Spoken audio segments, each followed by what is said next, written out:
Chapter 11. What are you doing here? Trixie sputtered. I'm here to rescue you, obviously, Twilight responded.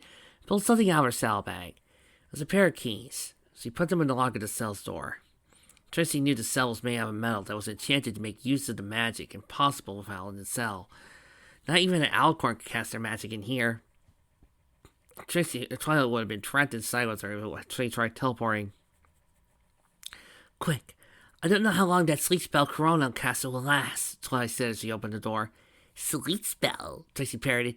Yeah, why do you think nobody came when you two were chatting? Twilight explained. You weren't exactly quiet. That makes sense, Trixie said, exiting the cell. I guess you got these keys from an unconscious guard. Twilight gasped. Trixie, what happened to your horn? Trixie paused. What could she possibly say? She started stuttering. It's, a long story. You never mind that about now. Whatever, let's go, already, Twilight said. She grabbed Trixie's shoulder. Hold on! Wait! Trixie said, giving Twilight a pause. I'm really grateful for all of this. Really. But do you really want to do this? You'll be a criminal. A wanted pony. I can't guarantee that I'll be able to clear my name. Trixie was hesitant to bring Twilight into all this. And something bad might happen to you. Trixie trailed off. She didn't want Twilight to end up like Pokey. She was in pain thinking about him. She couldn't lose somebody else too. This wasn't a game. This whole ordeal was wrapped with danger. Twilight looked Trixie dead in the eyes. Yeah, I'm sure. I can handle myself. I know you didn't do it. You aren't that kind of pony. I want to help Trixie. You're a friend. I owe you everything. Thanks. That was all Trixie could say. Twilight lit up her horn, and the two teleported out of the building. Trixie blinked after the teleport ended. Ugh, she moaned. That was no fun at all. It felt like her insides were put into a blender. Not like the last time Twilight teleported her a month earlier. She shook her head and looked around. There was an alley on Main Street, Trixie thought. It was late in the night, and the moon was already out. Trixie could see other ponies outside the alley going about their daily lives. She could see Bon Bon with her sister, Twist, walking somewhere with a bag on her back. In the distance, Trixie could see Ponyville's police station. It was very small, only a single-story box-like building. Ponyville didn't have much crime, so it only had about 2 officers stationed at a time, and the jail only had 4 cells. The rest of the officers she'd seen earlier were called in from Camelot, since Trixie's charges weren't something the local police could handle. They didn't have a CSI team after all. Trixie rubbed her chin. She pondered what to do next. She mentally kicked herself for putting off creating safe houses for a sensitive occasion. She knew she couldn't go to a friend's house since they were being watched. If not by police, the night court no doubt would. This was not good. They would know she was gone very soon. Hello, darling. Fancy seeing you here, Rarity said cheerfully. Hi, Rarity, Trixie said offhandedly. Where's the cute girl that would be Rarity? Trixie exclaimed. Twilight, who was peering over the alley's entrance to see if the coast was clear, turned and gasped in shock. Oh, yes, darling, I do believe that's my name, Rarity deadpanned. Oh, hey, it's Rarity, right? It's nice to see you again, Twilight said quickly. We're just hanging out here, nothing even remotely suspicious or illegal or anything. Real smooth, Trixie sighed eagerly. Rarity tipped her head. Is something the matter? Nope, nothing at all, Twilight gave a nervous laugh. What could possibly be the matter? Now, if you would excuse us, we have things to do. Trixie reassured a face huff. Yes, we really must be going. She spoke in a tight voice. Nonsense, Rarity said in a tone that gave room to argue. Not when you're wanted by the police. Trixie's jaw dropped. How does he know that? Twilight tensed. Darling, your arrest has been the talk of the town. It'd be very hard not to notice, Rarity said in a stated matter-of-factly. Twilight took on a defensive stance. Now stop that, darling. I'm not going to turn you in, Rarity huffed. Like I would never do such a thing. I know you didn't do it. Trixie blinked. How do you know that? Please. Rarity waved a dismissive hoof. Despite what some ponies say about you, I know you're a good pony at heart. Thanks. Trixie was surprised at how grateful she was for Rarity's belief in her. Now, the cat is so boutique, Rarity proclaimed. Unless you want somebody to see you and call the police, that is. Are you sure you want to do this? Trixie asked. You'll be harboring a criminal. Rarity gave a dismissive hoof. Lunamoon, what type of lady would I be if I abandoned a pony in need? Trixie inwardly groaned at being addressed by her hated last name, but this really wasn't the time to correct it, Fashionista. Fine, lead the way. Onward! Rarity proclaimed. Trixie winced at how loud Rarity was being. She just sighed, followed to Rarity's house. Rarity's house was just like Trixie remembered it. Even though she didn't consider herself fashion-minded, she thought that the dresses on display were quite lovely. Last time she was here, Trixie was being fitted for a dress for the Grand Gallery Gala. She was slow to go, but her friends were eager to see it for themselves after the princess sent them each an invitation. Trixie reluctantly agreed to come along. Trixie had to admit that Rarity's design for her dress was a work of art and suited her taste. Trixie could see it half constructed on a mannequin at a distance. She wondered if she would ever go to the gala now. Trixie shook her head. Now was not the time for doubt. Trixie sipped her tea and tried to relax. It was a little awkward with just her host, but she managed it. She did her best to explain the entire situation to Rarity, who listened intensely. Oh dear, that is quite the mess you're calling yourself into, Rarity said sympathetically. What I don't get is why you killed Pokey. I get why you want me gone, but wouldn't framing me for embezzlement be enough? Trixie's tears bit in front of her eyes. Pokey was dead, killed to get at her. It was all so stupid and pointless. How could they do that? Haven't they already taken enough from her? The inventory touched the tip of her horn, but Trixie knew they won't stop. Now they destroyed all her friends. Trixie gritted her teeth and scowled.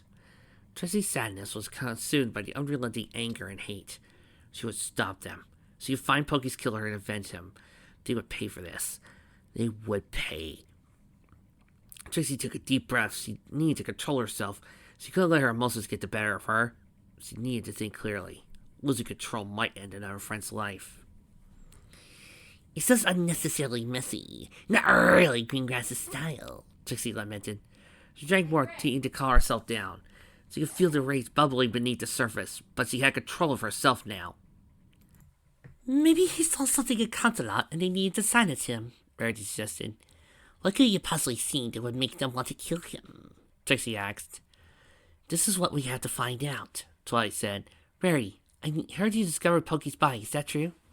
Rarity gave a slow nod. Unfortunately, I did. It was a ghastly scene. What can you tell us about it?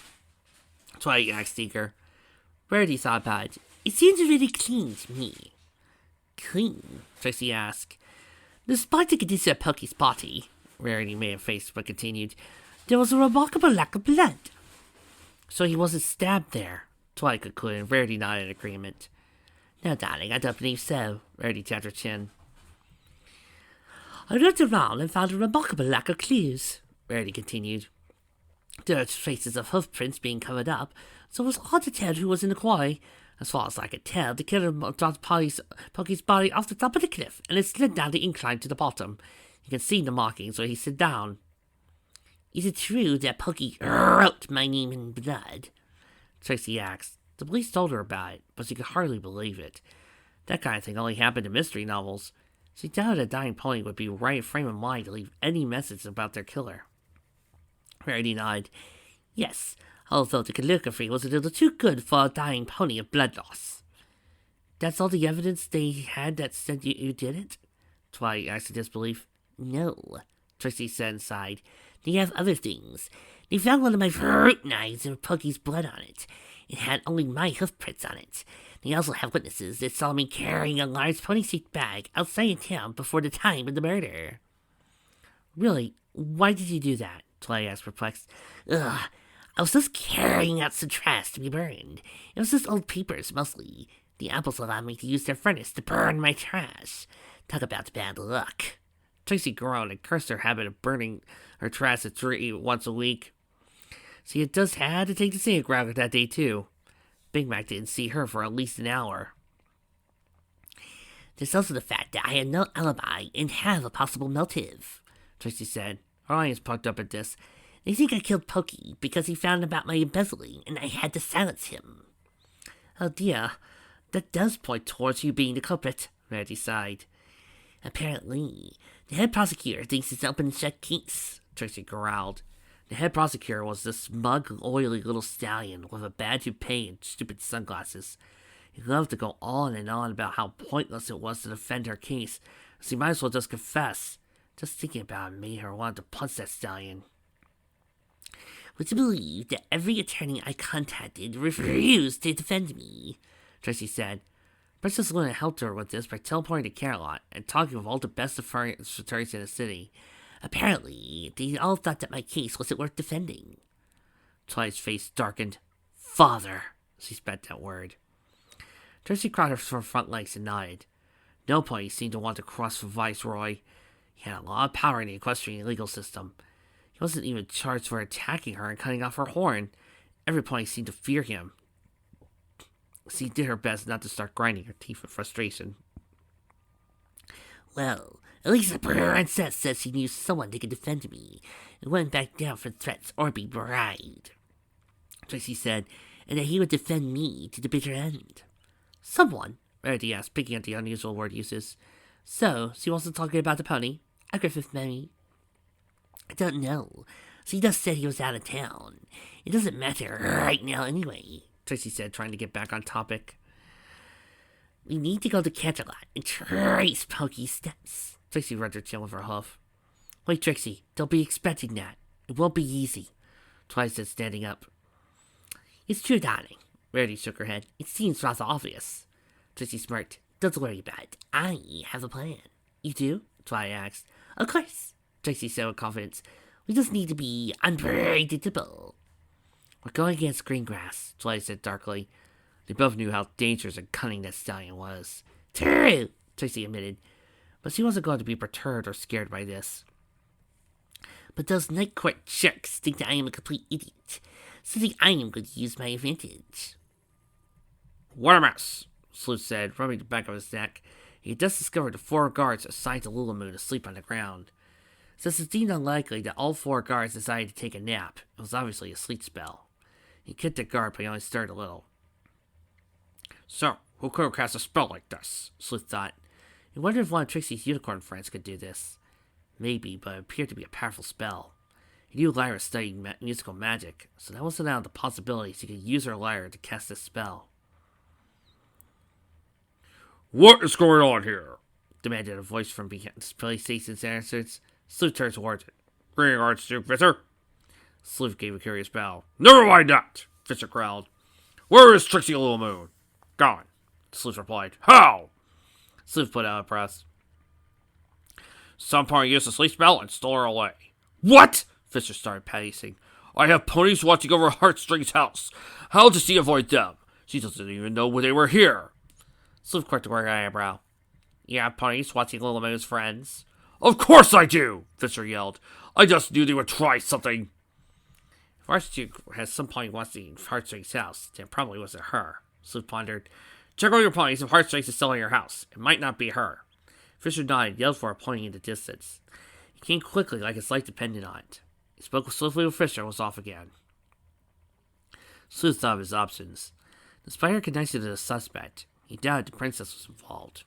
So he wanted to settle this matter legally. But what other unicorns did Lulamoon knew?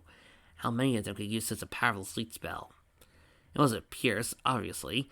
Rarity? No, that didn't seem right.